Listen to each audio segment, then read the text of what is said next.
Mall खाली करवाओ अभी, अभी के।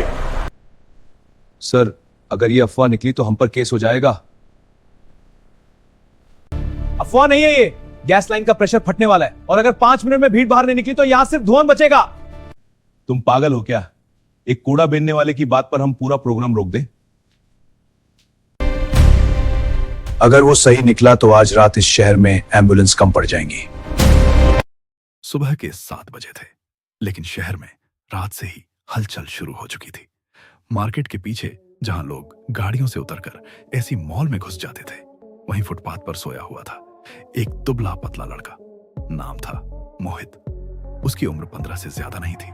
ना घर, ना स्कूल, ना कोई पहचान। दिन में कचरा बीनता, रात में उसी नाली के पास सो जाता जहां से शहर की बदबू उठती थी।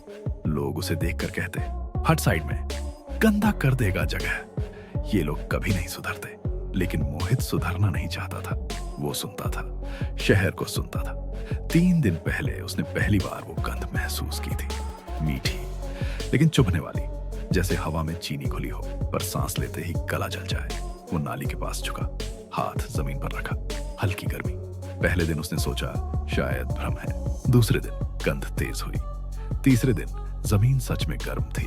और चौथे दिन मॉल में त्योहार का बड़ा कार्यक्रम था। हजारों लोग आने वाले थे। स्टेज लग चुका था, आतिशबाजी तैयार थी। लेकिन उसी शाम उसने कुछ और भी देखा। गैस लाइन के जंक्शन के पास नई खुदाई हुई थी। मिट्टी ताजा थी और पास में पड़े थे कुछ सस्ते पाइप फिटिंग के टुकड़े। उसे याद आया, 3 दिन पहले उसने कूड़े के ढेर में से एक फटी हुई फाइल उठाई थी। उस पर लिखा था इमरजेंसी वाल्व रिप्लेसमेंट अप्रूव्ड। नीचे एक नाम था, अरविंद मल्होत्रा। मोहित पढ़ा लिखा ज्यादा नहीं था, लेकिन रिप्लेसमेंट शब्द पहचानता था। अगर वाल्व बदला गया था तो फिर ये गर्मी क्यों? मोहित को अपने पिता की याद आई। सालों पहले रात को घर में भी ऐसी ही गंध आई थी। लोगों ने कहा कुछ नहीं है, सुबह होने से पहले घर उड़ गया था। उसने उसी दिन समझ लिया था गैस की गंध मजाक नहीं होती। वो भागा नगर निगम। साहब, नीचे पाइपलाइन से गैस भर रही है। क्लर्क ने हंसकर कहा, तू इंजीनियर है क्या? गैस कंपनी गया।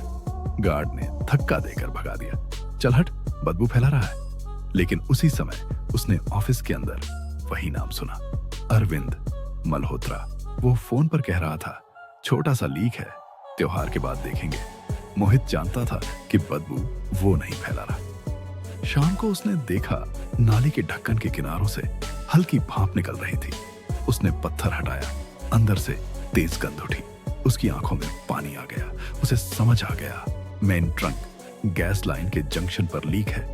और वही जंक्शन मॉल, 2 अस्पताल और पास की मेट्रो लाइन सबको जोड़ता है। अगर यहां धमाका हुआ तो सिर्फ एक इमारत नहीं गिरेगी, प्रेशर वेव दूसरी लाइनों में दौड़ेगी। सीरियल ब्लास्ट हो सकते हैं। रात के 8 बज चुके थे। मॉल भरा हुआ था। मोहित सीधा पुलिस चौकी पहुंचा। साहब, अभी मॉल खाली करवा दो। क्यों, तेरे सपने में आया क्या? नहीं साहब, नीचे गैस भर रही है। आतिशबाजी लगी तो बस 5 मिनट लगेंगे। सब हंसे, लेकिन एक सब इंस्पेक्टर ने उसकी आंखों में डर देखा। डर बनावटी नहीं था। फायर डिपार्टमेंट को कॉल किया गया। टीम आई। गैस डिटेक्टर मशीन नीचे डाली गई। पहले हरी लाइट, फिर पीली, फिर अचानक लाल।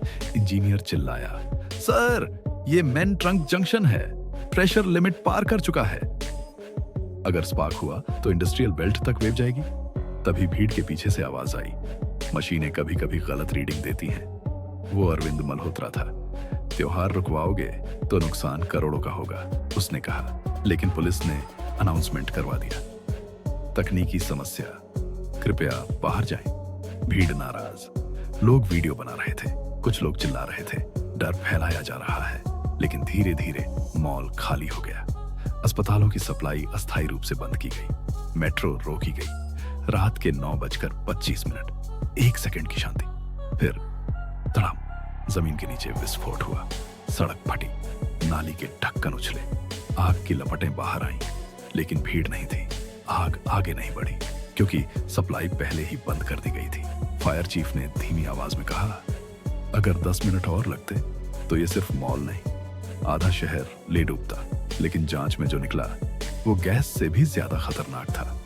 3 महीने पहले वॉल्व बदलने का बजट पास हुआ था, लेकिन असली पार्ट कभी लगाया ही नहीं गया। रिपोर्ट फर्जी थी, सस्ता पार्ट लगाया गया, बाकी पैसा गायब। साइन अरविंद मल्होत्रा। अगर उस रात धमाका बड़ा होता तो वो तकनीकी दुर्घटना कहलाता और फाइल हमेशा के लिए बंद हो जाती। लेकिन एक कूड़ा बीनने वाले ने फाइल कूड़े से उठा ली थी। अगले दिन खबर चली, सैकड़ों जाने और करोड़ों की संपत्ति बची। लेकिन दूसरी खबर अंदर खाने चली, मेंटेनेंस घोटाला उजागर। लोग पूछ रहे थे किसने बताया? पुलिस वाला बोला एक लड़के ने। कौन लड़का? वही जो कूड़ा बीनता है। मोहित फिर उसी जगह बैठा था। रिपोर्टर ने पूछा, तुम्हें कैसे पता चला? वो मुस्कुराया, कूड़ा सिर्फ बदबू नहीं देता साहब, कभी कभी शहर की बीमारी भी बताता है। बस लोग नाक बंद करके निकल जाते हैं। उस दिन पहली बार लोगों ने उसे देखकर नाक नहीं सिकोड़ी। सबने समझा कूड़ा बिनने वाला, लेकिन उसी के हाथ में पूरे शहर की किस्मत थी। और उस दिन शहर ने समझा हादसे गैस से नहीं होते, लापरवाही और लालच से होते हैं।